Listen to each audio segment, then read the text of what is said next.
तो दोस्तों आज हम सीखेंगे फिजिक्स के मोस्ट इम्पॉर्टेंट फार्मूला जो आपके काफ़ी ज़्यादा परीक्षाओं में बहुत ज़्यादा इंपॉर्टेंट होता है। आपकी परीक्षा में क्वेश्चन पूछता है, इससे छोटे छोटे फार्मूलों से न्यूमेरिकल पूछ लेते हैं। उन सभी फार्मूलों को दोस्तों मैं आज इस बोर्ड पे आपके सामने लिखूंगा। ठीक है दोस्तों, वीडियो को शुरू करते हैं। तो दोस्तों आज का पहला क्वेश्चन है हमारा कि जैसे पूछ लेता है प्रकाश की चाल। प्रकाश की चाल दोस्तों, प्रकाश की चाल दोस्तों कितना होता है निर्वात में 3 × 10⁸ मीटर प्रति सेकेंड। और ये जो प्रकाश की चाल जैसे ही वायुमंडल में प्रवेश करती है, जैसे ही वायुमंडल में प्रवेश करती है, इसकी चाल कितनी 25% कम हो जाती है। 25% कम हो जाती है। मतलब कहने का मतलब कि प्रकाश की चाल वायु में प्रकाश की चाल ये किसके लिए है दोस्तों, निर्वात में। और जब बात करें वायु में तो इसकी प्रकाश की चाल 2.5 × 10⁸ मीटर पर सेकेंड हो जाएगी। ठीक, और ये जब प्रकाश की चाल किसमें दोस्तों, जल में आ जाए, जल में इसकी प्रकाश की चाल कितनी हो जाएगी 2.0 × 10⁸ मीटर पर सेकेंड। ठीक, अब दूसरा वाला देखते हैं दोस्तों। प्रकाश की चाल को सर्वप्रथम किसने नापा था? प्रकाश की चाल को सर्वप्रथम रोमन नामक एक वैज्ञानिक थे जिन्होंने नापा था। प्रकाश की चाल के लिए गमन के लिए माध्यम की आवश्यकताएं नहीं होती। प्रकाश क्या है, एक विद्युत चुंबकीय तरंगे हैं। प्रकाश क्या है दोस्तों, विद्युत चुंबकीय तरंगे हैं जिनके संचरण के लिए माध्यम की आवश्यकता नहीं होती। अब दूसरा बात करते हैं दोस्तों गति का नियम, गति का सूत्र। गति का सूत्र दोस्तों न्यूटन ने दिया था। जो गति विषय का नियम होता है वो न्यूटन ने दिया। इसके 3 फार्मूले होते हैं। पहला फार्मूला होता है क्या, v = u + at।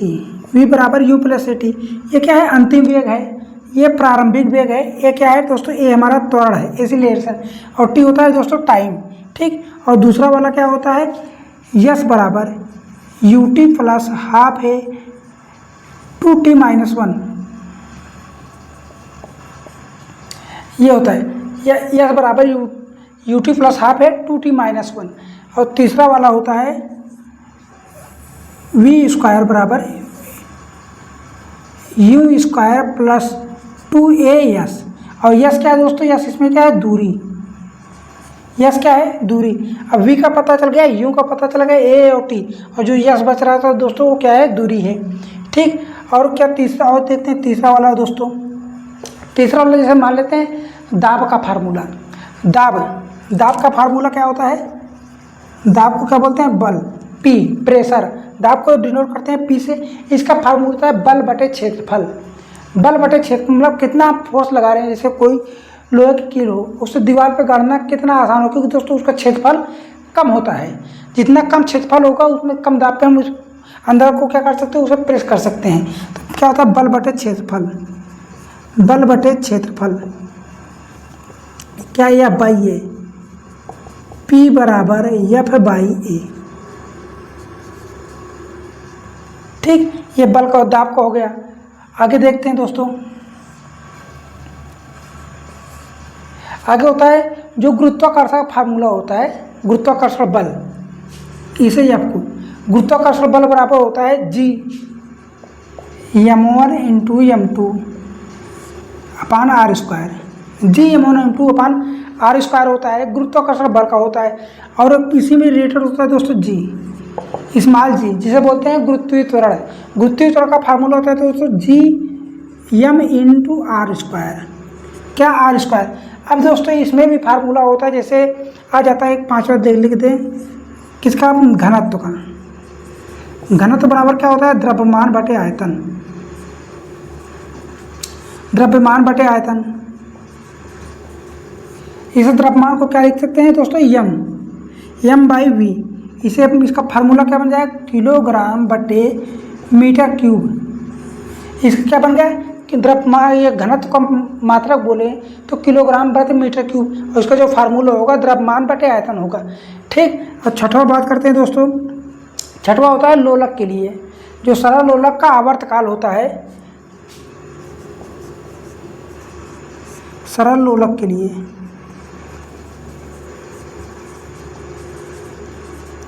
सरल लोलक का आवर्त काल।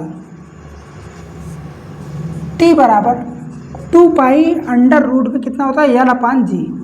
कितना होता है अंडर रूट में 2 अपान कितना, टी बराबर 2 पाई अंडर रूट L/G। आपको ये फार्मूला होता है। और सातवां वाला देखते हैं दोस्तों। सातवां जो क्या होता है, आवर्तकाल। आवर्तकाल टी बराबर क्या होता है 1/n। और n क्या होती है दोस्तों, आवृत्ति होती है। n क्या होता है दोस्तों, आवृत्ति होता है।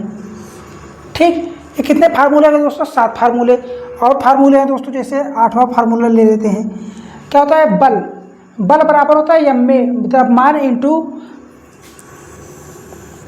बल बराबर क्या होता है, द्रव्यमान इंटू त्वरण। इसे क्या बोलते हैं, F बराबर ma।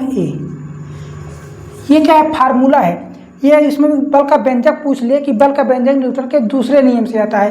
कहाँ से, बल का व्यंजक दोस्तों न्यूटन के दूसरे नियम से आता है। और बल की परिभाषा हम न्यूटन के पहले नियम से देते हैं। कहाँ से, बल की परिभाषा हम न्यूटन के पहले नियम से देते हैं। लेकिन बल का सूत्र जो होता है वो F बराबर क्या होता है, ma। और इसमें दोस्तों एक चीज़ बताना भूल गया मैं, जो ये गुरुत्वाकर्षण बल होता है दोस्तों, सदैव आकर्षण प्रकृति का होता है। कितना, सदैव आकर्षण प्रकृति का होता है।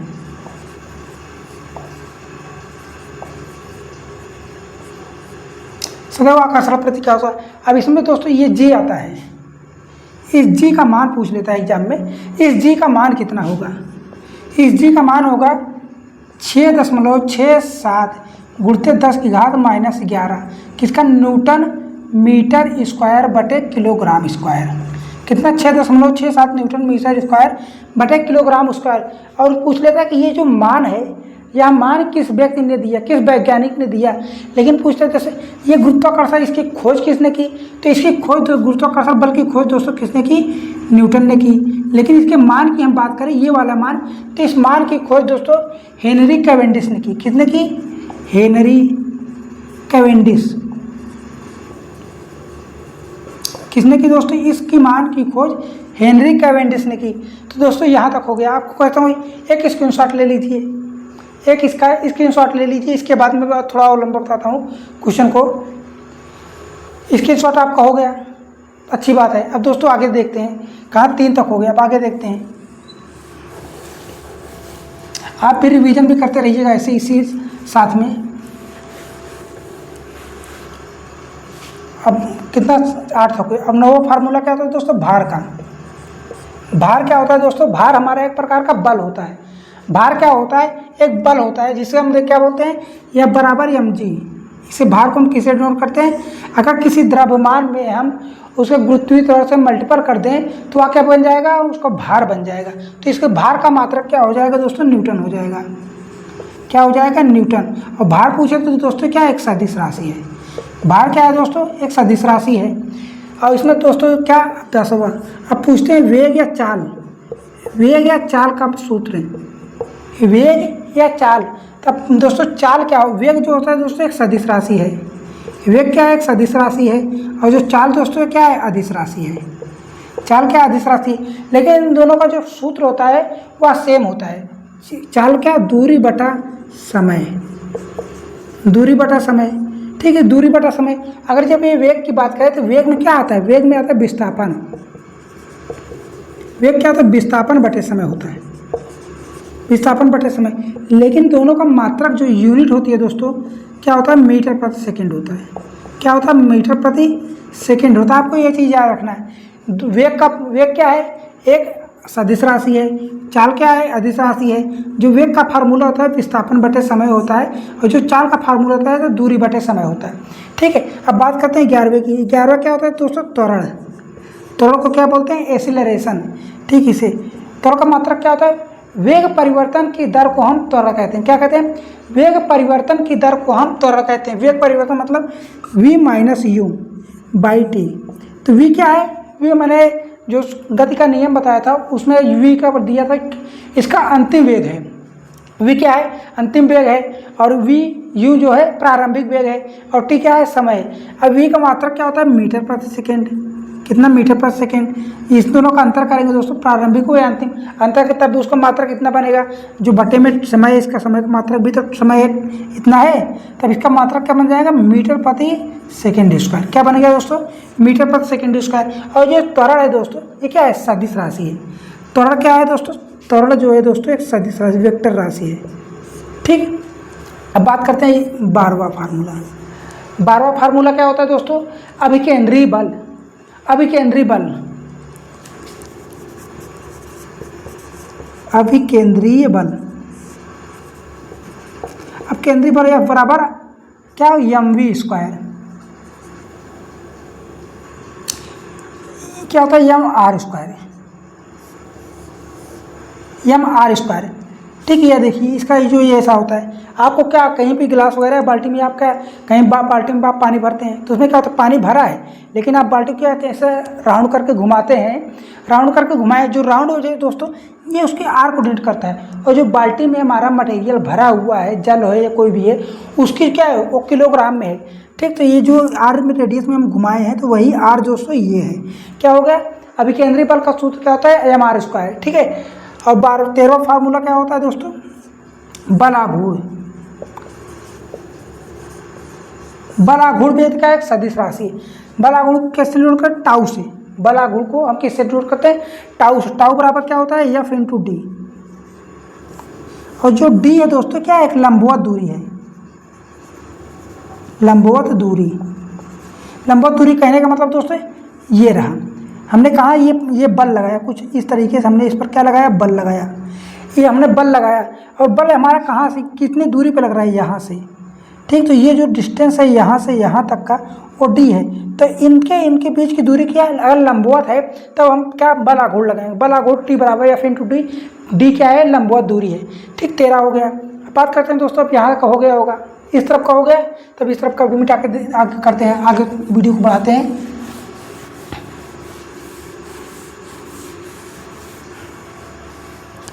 तेरह के बाद हमारा 14वां फार्मूला है। 14वां फार्मूला दोस्तों हमने ये सीखा, यहाँ हो गया। इसके बाद दोस्तों 14वां बल हो गया। ये हमारा क्या, प्रतिरोध है। प्रतिरोध, प्रतिरोध को हम क्या करते हैं दोस्तों, V बराबर आई आर लिखते हैं। क्या, V बराबर आई आर। तो R हमारा क्या बन जाएगा दोस्तों, R हमारा इधर आएगा, क्या V बाई आई बनेगा। V प्रतिरोध का मात्रा क्या हो गया, V बाई है। V क्या है दोस्तों, वोल्टता है। V क्या है, वोल्टता है, विभवांतर है। और I क्या है, धारा है। तो इसका मात्रा क्या बन जाएगा, वोल्ट बटे एम्पियर। क्या बनेगा, वोल्ट बटे एम्पियर। इसे हम क्या बोलते हैं दोस्तों, प्रति ओम। इसको हम बोलते हैं दोस्तों ओम। ये हो गया। और क्या, 14 के बाद 15। और क्या होता है दोस्तों, अगर कोई बल मतलब डब्लू मतलब कार्य, कार्य का सूत्र क्या होता है, W बराबर F into D. F into D. हम कोई भी कार्य कर रहे हैं, क्या हम कोई कार्य कर रहे हैं, अगर वो अपनी जगह से विस्थापित ही नहीं हो रहा है, अगर उसके कार्य में कोई परिवर्तन नहीं हो रहा है, तो उसे हम क्या बोलेंगे, आपने कोई कार्य नहीं किया। ठीक, जैसे आप उधर कोई घर में या कोई कहीं भी जाते हैं, आप काम करने के लिए आपको कोई पेमेंट दे रहा है, लेकिन आप सारा दिन उसी में लगे हुए हैं, लेकिन आपको उस काम में 1% का क्या वृद्धि नहीं हुई, 1% क्या इधर से उधर नहीं होता, आपको बोलेंगे कोई काम नहीं किया। क्या, आपने कोई फिजिकल वर्क नहीं किया। उस फिजिकल वर्क को हम क्या बोलते हैं, कार्य। और कार्य का मात्रा क्या होता है दोस्तों, जूल। कार्य का मात्रा जूल होता है। और कार्य क्या है दोस्तों, अदिश राशि है। कार्य क्या है दोस्तों, अदिश राशि है। और इसका एक और फार्मूला, जैसे ये किसी एंगल पे कार्य करने के लिए बोल दे, अगर किसी एंगल पर कार्य करने के लिए बोल दे तो W बराबर क्या लिखेंगे, W बराबर F into D cos theta. क्या होता है, कास थीटा। और ये जो कास थीटा डिनोट करता है कार्य मैक्सिमम या मिनिमम या ऋणात्मक कार्य के लिए। ठीक, मैक्सिमम कार्य के लिए, मैक्सिमम वर्क के लिए दोस्तों थीटा बराबर कितना होना चाहिए। अब देखिए, कास 0 का मान कितना होता है, कास 0 का मान दोस्तों 1 होता है। अगर हम अगर हम थीटा का मान 1 रखेंगे तो W बराबर ये क्या मैक्सिमम वर्क होगा। अगर हम क्या W मिनिमम की बात करें तो थीटा बराबर कितना आएगा, 90 डिग्री। थीटा बराबर कितना, 90 डिग्री। अगर यही कार्य क्या ऋणात्मक कार्य हो, क्या निगेटिव वर्क है, निगेटिव वर्क हो, कितना होगा, थीटा बराबर कितने के बीच, 90 से 180 के बीच में जाएगा। थीटा बराबर कितना 90 से 180 के बीच में जाएगा। यहाँ तक हो गया। अब इसके बाद देखते हैं दोस्तों 16वां फार्मूला। 16वां वाला फार्मूला कहाँ से आएगा दोस्तों? 16वां फार्मूला जो ऊष्मागतिकी का नियम होता है, किसमें जो ये प्रतिरोध होता है इसी में आता है दोस्तों। जैसे क्या निकालना होता है, जैसे कोई भी है कितना हीट होगा, कोई जो प्रतिरोध है मतलब जो मटेरियल है, जो विद्युत है, इलेक्ट्रिक ऊष्मीय प्रभाव, तो उसका बराबर क्या होता है? एच बराबर आई स्क्वायर आर टी। क्या होता है? एच बराबर आई स्क्वायर आर टी। तो एच का मान भी तो क्या होगा? जूल होगा। इसे ऊष्मीय सूत्र बोलते हैं। क्या बोलते हैं? ऊष्मीय सूत्र बोलते हैं। ठीक, अब इसमें देखिए आई का मान रख के इसको चेंज कर सकते हैं अलग अलग पे। क्या बोलते हैं? अलग अलग जगहों पे चेंज कर सकते हैं। जैसे आई का मान क्या है? आई बराबर रखेंगे तो वी बाई आई आएगा। क्या आई बराबर के रखेंगे तो ये क्या है? आई बराबर इधर जाएगा तो वी बाई आर आएगा। आई बराबर रखेंगे तो वी बाई आर आएगा। तो वी स्क्वायर बटे आर, और क्या है? आर इंटू टी है। तो क्या है? ये स्क्वायर है, इससे तो ये गया क्या? V T upon R. तो ये क्या है? एच बराबर। ठीक, ऐसे करके फार्मूले क्या होते हैं बढ़ते जाते हैं। और जैसे जैसे एग्जाम में जैसे दोस्तों दे दे कि ये इसकी वैल्यू इतनी है, उस हिसाब से दोस्तों हम फार्मूलों को चेंज करके क्वेश्चन को सॉल्व कर लेते हैं इसी तरीके से। तो दोस्तों यहाँ तक हो गया। अब इसके आगे देखते हैं। इस तरफ का देख लीजिए और स्क्रीनशॉट ले लीजिए। फिर से एक बार स्क्रीनशॉट ले लिया। अब देखते हैं दोस्तों इसके आगे 16वें के बाद 17वें फार्मूले की।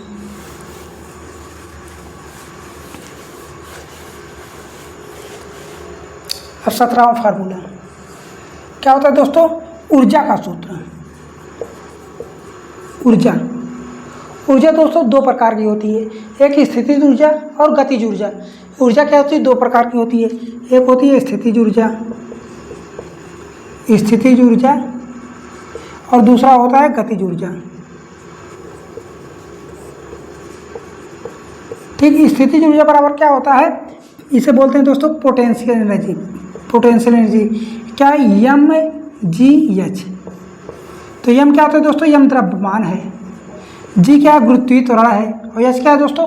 हाइट है, कितनी ऊंचाई पे वो कार्य कर रहा है। तो इसका मात्रक भी तो जूल का, मतलब सभी प्रकार की ऊर्जाओं का मात्रक क्या होता है? जूल होता है। अब बात करते हैं गतिज ऊर्जा की। गतिज ऊर्जा क्या बोलते हैं? Kinetic energy. Kinetic energy 1/2 half M V square. अगर इसी में दोस्तों कई ये ऊर्जा ना देकर दोस्तों ये इसी के अगर इसी में डब्लू भी आ जाता है, कितना कार्य करेगा। अगर डब्लू में कोई क्वेश्चन में दे दे कि हमें कितना कार्य करना है, उसमें वेग दे दे, तो आप ये वाला फार्मूला लगा के उसकी ऊर्जा को निकाल सकते हैं। मतलब उसके कार्य कितना कार्य करो उस चीज़ को हम निकाल सकते हैं। इसका मात्रक भी क्या हो जाएगा? जूल हो जाएगा। ठीक, अब इसका एक फार्मूला तो दोस्तों पहले सीख लेते हैं। क्या? 18वां क्या होता है? संवेग। संवेग को क्या दोस्तों किससे डिनोट करते हैं? पी से। पी बराबर एम वी। पी बराबर क्या होता है दोस्तों? एम वी, द्रव्यमान इंटू वेग। क्या होता है? द्रव्यमान इंटू वेग। और संवेग क्या है दोस्तों? सदिश राशि है। क्या है? सदिश राशि है। ठीक, अब बात करते हैं दोस्तों ये क्या है? एम वी है। अब देखिए दोस्तों ये एम वी है, अगर ये भी तो एम वी है, अगर दोनों में ऊपर नीचे अगर हम एम से मल्टीपल कर दें, क्या कर दें? दोनों में 1/2 एम वी स्क्वायर। क्या ऊपर नीचे हम एम से मल्टीपल कर रहे हैं, एम से मल्टीपल करने से क्या हो जाएगा? एम वी होल स्क्वायर बटे एम, 1/2 पहले से है, क्या बन जाएगा? ये क्या है दोस्तों? ये तो पी है, यही तो पी है। अब इसका फार्मूला क्या बन गया? पी स्क्वायर बाई 2m के काइनेटिक एनर्जी बराबर कितना फार्मूले आ गए? 2 फार्मूले। काइनेटिक एनर्जी के 2 फार्मूले हो गए। ठीक है, ये आपको डिनोट करते चल रहे हैं कि दोस्तों आपको कहाँ से रेट करके क्वेश्चन को आगे बढ़ाना है। ठीक, ताकि आपको क्वेश्चन बहुत ईजिली तरीके से सॉल्व हो जाए। अब बात करते हैं 19वां। अब ये जो हमने बताया दोस्तों, ये प्रतिरोध, ये जो प्रतिरोध होता है दोस्तों, ये 2 प्रकार के हम किसी भी टर्मिनल में जोड़ते हैं। टर्मिनल में जोड़ते हैं या तो इलेक्ट्रिसिटी में हम जोड़ते हैं। टर्मिनल का जो इसका संयोजन होता है 2 प्रकार के होते हैं, समांतर संयोजन और दूसरा होता है श्रेणी संयोजन। समांतर संयोजन क्या 1/r होता है। क्या? R1 + R2 + R3 ऐसे करके जाके जितने भी प्रतिरोध होंगे दोस्तों 1/, करके जुड़ते चले जाएंगे। क्या हो जाएंगे? 1/, करके जुड़ते चले जाएंगे। ठीक, और समांतर क्रम में दोस्तों एक चीज़ याद रखो, समांतर में क्या होती है? बोल्टता समान होता है। क्या होता है? बोल्टता समान होती है। वोल्टेज समान। और जो समांतर क्रम का संयोजन है दोस्तों, वो हमारे घरों की जो वायरिंग होती है उसमें हम प्रयोग करते हैं। समांतर क्रम संयोजन का प्रयोग हम अपने घर की वायरिंग में करते हैं। और जो श्रेणी क्रम है, श्रेणी क्रम में संयोजन R बराबर क्या होता है, R1 + R2 + R3, ऐसा करके बढ़ता चला जाएगा। ठीक। और सबसे कम प्रतिरोध, अगर हम किसी भी सर्किट का हमें सबसे कम प्रतिरोध ज्ञात करना हो तो हम किसका, समांतर संयोजन का प्रयोग करेंगे। लेकिन हमें अधिक प्रतिरोध प्राप्त करना है तो किसका प्रयोग करेंगे, श्रेणी संयोजन का। और इसमें क्या होता है, इसमें धारा समान होता है। धारा क्या होता है, समान होता है। इसमें क्या होता है, वोल्टेज समान होता है। और जो श्रेणी क्रम का है इसका प्रयोग हम जो शादी विवाह या किसी डेकोरेशन में होता है उसमें झालर लाइट लगाते हैं ना, लुक झुक करके। ठीक। तो उसमें श्रेणी क्रम का प्रयोग होता है। ये समांतर क्रम जो घरों को सप्लाई होती है हम इसलिए प्रयोग करते हैं, जैसे हम सपोज दैट मान लेते हैं कुछ यहाँ पे लगाया, कुछ ऐसे ऐसे। ठीक। तो जैसे अब यहाँ से सप्लाई आ रही है न्यूट्रल और फेज करके, न्यूट्रल और फेज करके सप्लाई आ रही है। हमारा ये उपकरण चालू है, क्या है, ये उपकरण चालू है, लेकिन ये उपकरण क्या है, खराब है, ये उपकरण क्या है, डेड है। तो इसके पास सप्लाई भी जाएगी, इसके बाद जो ये बल्ब है ये काम करेगा, ये काम करे किसमें, समांतर क्रम में। लेकिन जब बात करें श्रेणी क्रम में, अगर श्रेणी क्रम में दोस्तों इस तरीके से जोड़ दें, अगर हमारा ये पहला ही बल्ब खराब है, मतलब जो भी उपकरण है, तो आगे वाला भी क्या हो जाए, पूरे डेड हो जाएंगे। आगे वाले जो है पूरे काम नहीं करेंगे, वो पूरी तरह से क्या माने जाएंगे, डेड माने जाएंगे। इसलिए दोस्तों घरों में क्या पैरेलल लाइट का प्रयोग किया जाए, पैरेलल क्रम का। ठीक है। 19 फार्मूले हो गए। 19 के बाद दोस्तों आगे देखते हैं, ये हो गया यहाँ तक का, एक बार कर लीजिए। अब देखते हैं दोस्तों इधर से,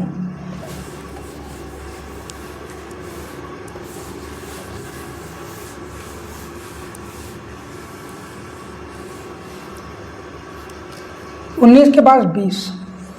अब बात करते हैं आवेग की। आवेग इम्पल्स बोलते हैं। तो क्या होता है, J बराबर F इंटू टी। J बराबर क्या होता है दोस्तों, F इंटू टी, ये होता है आवेग। कहीं भी बात करें, जैसे दोस्तों कोई भी वेग आता है, जैसे हम कोई गेंद आ रही है, क्रिकेट खेलते हैं तो कोई जो फील्डर होता है कैच को क्या करता है, कैच अगर ऐसे करेगा, अगर ऐसे लोकेगा, कैच को ऐसे कैच करेगा तो उसके क्या हाथों में चोट लगेगी, क्योंकि दोस्तों टाइम कम है, टाइम उसमें कम है। अगर टाइम को बढ़ाना हो तो क्या, तो गेंद को ऐसे कैच करते हैं, गेंद को क्या करते हैं, ऐसे कैच करते हैं, ताकि टाइम हमारा कब बढ़ जाए। टाइम बढ़ जाएगा तो हमारा क्या हो जाएगा दोस्तों, आवेग बढ़ जाएगा। आवेग बढ़ जाएगा मतलब हमें कम चोट लगेगी। ठीक है, यहाँ तक हो गया। अब बात करते हैं 21वां फार्मूला। 21वां फार्मूला दोस्तों यहाँ तक हो गया। 21वां फार्मूला जैसे दोस्तों क्या, आवेशीय बल, आवेश है तो इस आवेश बल को क्या बोलते हैं, Q बराबर F बराबर QVB, F बराबर QVB साइन थीटा। ये आवेशीय बल है। आवेशीय बल मतलब ये क्या है, ये आवेश है, ये आवेश है। V क्या है दोस्तों, वोल्टता है, और B क्या है, चुंबकीय क्षेत्र है। ये वेग है, वोल्टता नहीं दोस्तों, क्या है, ये वेग है। ठीक। ये क्या है, चुंबकीय क्षेत्र। इसमें भी दोस्तों F मैक्सिमम आता है, F मैक्सिमम, F मिनिमम। अब दोस्तों आपको याद रखना, साइन मैक्सिमम किस में आएगा, अगर हम इसका मैक्सिमम मान करना साइन 90 का मान, तो थीटा बराबर कितना, 90 डिग्री। और मिनिमम की बात करें तो साइन 0 डिग्री। ठीक, यहाँ तक क्लियर हो गया। अब बात करते हैं 22वां फार्मूला। 22वां फार्मूला दोस्तों कहाँ से आएगा, 22वां फार्मूला होता है, जैसे दोस्तों घरों में हमें यूनिट निकालनी होती है। ठीक, तो यूनिटों की संख्या से, यूनिट की संख्या क्या होती है दोस्तों, जितने भी क्या मतलब जो उपकरण प्रयोग हो रहे हैं, क्या होता है, वाट गुणे घंटा गुणे दिन। कितना होता है दोस्तों, वाट गुणे घंटा गुणते दिन बटे 1000। मतलब कोई भी उपकरण प्रयोग हो रहा है वह कितने ये वाट का है, कितने वाट का है और कितने में है, तो उसमें मल्टीप्लाई कर वह कितने घंटे यूज हो रहा है, मतलब 4 घंटे यूज हो रहा है, और 4 कितने 10 दिनों तक यूज हो रहा है, और कितने 1000 से डिवाइड करेंगे तो हमारे यूनिट की संख्या निकल के आ जाएगी। ठीक है, यहाँ तक हो गया। 22 के बाद 23 देख लेते हैं। 23 वाला फार्मूला दोस्तों कहाँ से आएगा, 23 वाला कुछ छूटा तो नहीं रहा। जैसे दोस्तों आता है क्यू बराबर NE बराबर IT होता है। ये RRB LP में पूछा गया 2018 में। तो इसमें क्या होता है दोस्तों, N क्या है, आवृत्ति है, N क्या है, इलेक्ट्रॉनों की संख्या है, N क्या है, इलेक्ट्रॉनों की संख्या है, N क्या है, इलेक्ट्रॉन की संख्या, E क्या है, इलेक्ट्रॉन है, E क्या है, इलेक्ट्रॉन है। ठीक, इलेक्ट्रॉन का क्या रखेंगे, 1.6, 1.6 × 10⁻⁻19। ठीक। अब IT क्या है, I धारा है, T हमारा समय है। आपका ये वाला फार्मूला बहुत ज़्यादा इंपॉर्टेंट है। ठीक। इसे दो तरीके से आप एक ऐसा कर लेंगे, या तो क्या क्यों बराबर है आप ये नहीं लिख सकते हैं, एक फार्मूला ये बना सकते हैं, और क्यों बराबर क्या IT बना सकते हैं, यहाँ पे ये फार्मूला बना सकते हैं, या तो क्या IT बराबर क्या NE, ये फार्मूला बना सकते हैं।